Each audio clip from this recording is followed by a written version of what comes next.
En este estudio se observaron aumentos significativamente mayores en la masa muscular de aquellos sujetos que utilizaron ecdinsterona. Además, y aún más relevante con respecto a la mejora del rendimiento, se observó un aumento significativamente mayor en la repetición más pesada de press de banca en los sujetos que utilizaron ecdinsterona.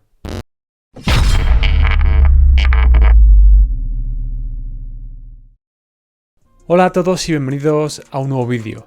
En este vídeo vamos a ver si el uso de ecdinsterona podría mejorar el rendimiento en entrenamientos de resistencia, tanto si podría aumentar la fuerza como la masa muscular en sujetos experimentados que realicen entrenamientos de resistencia. Un estudio publicado en 2019 tuvo como objeto analizar los efectos del uso de ecdinsterona en 46 hombres jóvenes que realizaron un entrenamiento de fuerza durante 10 semanas. En este estudio se administraron diferentes dosis de ecdinsterona con el objeto de determinar su efecto en la mejora del rendimiento.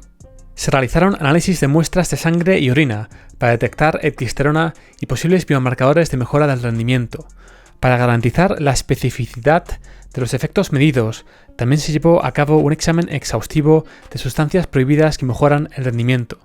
Además, el suplemento administrado fue testado para determinar la ausencia de contaminaciones por esteroides anabólicos antes de la administración. En este estudio se observaron aumentos significativamente mayores en la masa muscular de aquellos sujetos que utilizaron ecdinsterona. Los mismos efectos hipertróficos también se hallaron in vitro en miotubos C2-C12.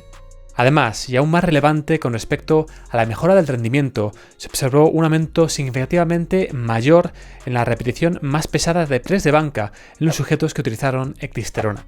Por otro lado, no se observó ningún aumento en los biomarcadores por toxicidad hepática o renal. Según los autores del estudio, estos datos subrayan la eficacia de la ecdinsterona y su efecto en el rendimiento deportivo, y además los autores destacan que este compuesto debería ser añadido a la lista de sustancias dopantes o prohibidas en el deporte. Aquí podemos ver los cambios en el peso corporal de los sujetos analizados en este estudio tras 10 semanas.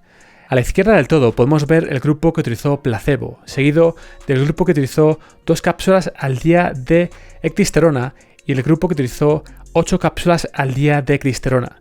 El último grupo es el grupo que utilizó 2 cápsulas al día de ecdinsterona sin realizar ningún entrenamiento de resistencia. Como vemos, el aumento del peso corporal en los grupos que utilizaron ecdinsterona fue significativamente mayor que el grupo que utilizó placebo, esto es, en los grupos que realizaron un entrenamiento de resistencia, puesto que, como vemos, en el grupo que solamente utilizó ecdinsterona y que no realizó un entrenamiento de resistencia, el aumento no fue demasiado importante. Por otro lado, vemos como el aumento de la masa muscular fue significativamente mayor en los grupos que utilizaron ecdinsterona y además realizaron un entrenamiento de resistencia con respecto al grupo que utilizó placebo y al grupo que utilizó ecdinsterona sin realizar un entrenamiento de resistencia. Aquí podemos ver la mejora en la repetición más pesada de sentadillas en los 3 grupos que realizaron un entrenamiento de resistencia, siendo el grupo que utilizó 8 cápsulas al día de ecdinsterona el que obtuvo mayores cambios. No obstante, en este sentido, los cambios no fueron estadísticamente significativos entre los diferentes grupos. Por otro lado, los cambios en cuanto a la repetición más pesada de press de banca sí que fueron estadísticamente significativos en los grupos que utilizaron ecdinsterona con respecto al grupo que utilizó placebo. No obstante, lo curioso es que el grupo que utilizó 8 cápsulas al día de ecdinsterona obtuvo un menor rendimiento, una menor mejora que el grupo que utilizó 2 cápsulas al día de ecdinsterona y que realizaron un entrenamiento de resistencia. Por si te lo estabas preguntando, en este estudio se utilizó un suplemento de ecdinsterona que contenía 100 miligramos de ecdinsterona por cada 4 cápsulas. Por tanto, el grupo que utilizó 2 cápsulas utilizó 50 miligramos de ecdinsterona al día y el grupo que utilizó 8 cápsulas utilizó 200 miligramos de ecdinsterona al día.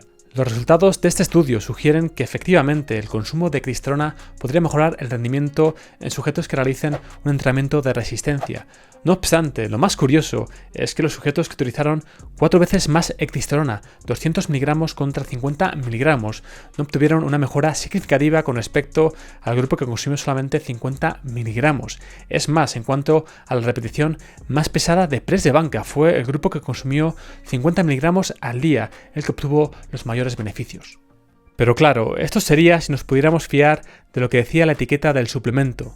Por si acaso, los investigadores analizaron las cápsulas y encontraron para su sorpresa que cada cápsula contenía solo 6 miligramos de ecdinsterona, lo que se traduce en que el grupo 1, que utilizó 2 cápsulas al día, consumió 12 miligramos de cristerona, y el grupo 2, que utilizó 8 cápsulas al día, consumió 48 miligramos de cristerona. Por tanto, según este estudio, la dosis de 12 miligramos de cristerona al día puede reportar unos beneficios significativos si se combina con un entrenamiento de resistencia, y el uso de 48 miligramos al día de cristerona no es necesariamente mejor que el uso de 12 miligramos. Otro estudio publicado en 2015 realizado en ratas comparó la potencia anabólica de la ecdisterona con sustancias anabólicas bien caracterizadas. En concreto, comparó la eficacia de la ecdisterona contra la metandienona o dianabol, la estradienediona o trembolox y SARM-S1, todos administrados en la misma dosis, 5 miligramos por cada kilo de peso corporal, durante 21 días. En este estudio, la ecdisterona exhibió un fuerte efecto hipertrófico sobre el tamaño de la fibra del músculo sóleo de las ratas, que fue más significativo en comparación con los compuestos de prueba, es decir, con el dianabol, con el trembolox y con el SARM-S1. En miotubos C2-C12, la ecdisterona indujo un aumento significativo del diámetro comparable a la dihidrotestosterona y al IGF-1, el factor de crecimiento insulínico de tipo 1. Los experimentos de acoplamiento molecular apoyaron la acción de la ecdisterona mediada por la unión del receptor de estrógeno. De nuevo, los autores de este estudio sugieren que la ecdisterona debería añadirse a la lista de sustancias dopantes realizada por la Agencia Mundial Antidopaje. Otro estudio publicado en 2006 tuvo como objeto analizar los efectos de la methoxyxoflavona, la ecdisterona y los sulfopolisacáridos en las adaptaciones al entrenamiento en atletas que realizaron un entrenamiento de resistencia durante 8 semanas.